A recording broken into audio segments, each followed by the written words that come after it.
স্পেসে গেলে হয় কি অ্যাক্টরদের অনেক কিছু পরিষ্কার হয়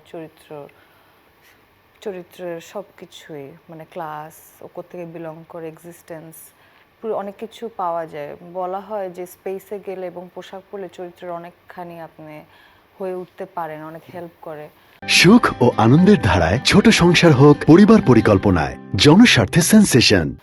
তো আমি যখন প্রথম গিয়েছিলাম তখন ওইখানে আমি প্রথম গিয়ে আমি বুঝতে পেরেছি আমি অনেক দূরে আছি চরিত্র থেকে, এবং আমার বন্ধুরা যারা আমাদের টিমমেট বলছিল কাট আউট লাগছে তোমাকে দেখতে, মানে ওখানে আশেপাশে যে গ্রামবাসী মহিলারা বা ছিলেন ওদের সাথেই আমি দাঁড়ানো ছিলাম, কিন্তু আমাকে আলাদা লাগছিল একটা আরবান মেয়ে। সো ওই দিন থেকে একদম শুটিং শেষ হওয়া পর্যন্ত, শুটিং তো অল্প সময়, তার অনেক দিন থেকে আমি ওখানে থাকতাম, মানে আমরা আসা যাওয়া করতাম। সো ওই মোমেন্টটা মানে আমার কাছে সবচেয়ে অ্যাক্টর হিসেবে মজা লাগে সিনেমার প্রসেসটা, শুটিং না শুধু, প্রি প্রোডাকশন, যেভাবে একটা স্ক্রিপ্ট ফার্স্ট ড্রাফট থেকে একদম লাস্ট ড্রাফট পর্যন্ত ডেভেলপড হয়। সো তারপরে যে পুরো টিমরা একসাথে কাজটা করেন, প্রতিটা কাস্ট ক্যারেক্টার হয়ে যাচ্ছে, এই প্রসেসটা আমি খুব এনজয় করি অ্যাজ অ্যান অ্যাক্টর। আমার শুটিংয়ের থেকেও বেশি ওটা ভালো লাগে।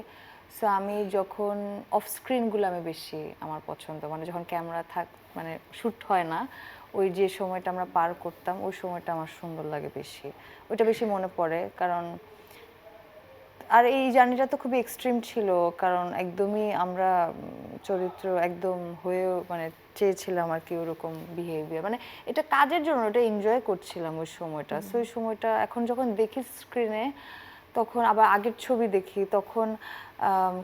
তখন অনেক ওই যে পুরাতন স্মৃতি মনে পড়ে। কয়েকদিন আগে আমরা আমাদের যাদের সাথে শ্যুট করলাম সিলেটে তাদেরকে সিনেমাটা দেখালাম। তো ওদের সাথে যখন বসে ওরা সিনেমা দেখছিল, আমি ওদের মানে ওদের কথা শুনছি ওরা কীভাবে, ওরা প্রথম হলে গিয়ে সিনেমাটা দেখে।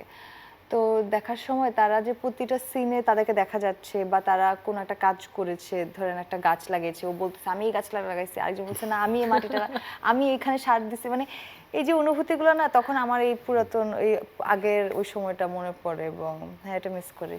ওকে, কুলসুমকে মিস করেন? হ্যাঁ হ্যাঁ অবশ্যই। আমি এখনো কোনো ছাগল বা কোথাও গেলে কোনো ছাগল দেখলে বা কেউ যদি কথা না আমি কুলসুম বলে সম্বোধন করি, এই কুলসুম তুমি শুনতেছো না কেন কথা। কালকেও এরকম হলো একটা জায়গায়, তো ওখানে আমরা শুট করছিলাম, বড় বড় দুটো ছাগল শটের মাঝখানে চলে আসছে, আমি বলছি কুলসুম এখন আসা যাবে না, আমি শটটা শেষ করি তারপর আসো। সেটা এগুলো মজা।